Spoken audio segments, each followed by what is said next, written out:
In this video, we're going to walk through our new ribbon redesign and organization. Our thinking behind our naming methodology for each of the ribbons you see here was to organize both the names and the features contained within to more closely align with the naming conventions you'd find both in Excel and in Microsoft Office. The home ribbon itself remains relatively unchanged, however there is a new feature under Analyze called Explorer, which gives you the option to filter your data and also see corresponding values associated to it based up here off of any of their metrics that you currently have in the Inforiver visual, with the additional option of adding even KPIs within these metrics to further analyze the data. And in this video, we're simply highlighting this new feature, but there is a more detailed tutorial video that you can find in our YouTube channel.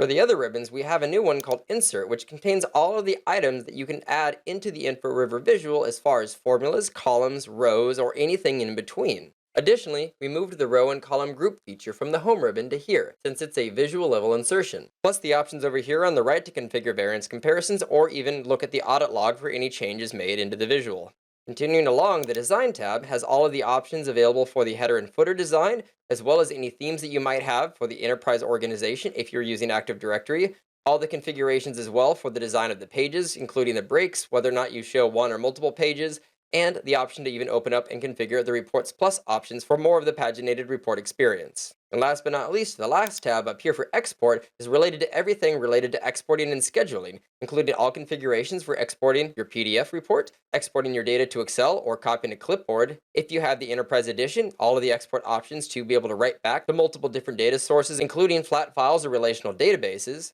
the new scheduling features that allows you to schedule either your Excel or PDF exports and be able to send those to either individuals or security groups, plus also settings to be able to import or export configuration or theme files into Inforiver itself.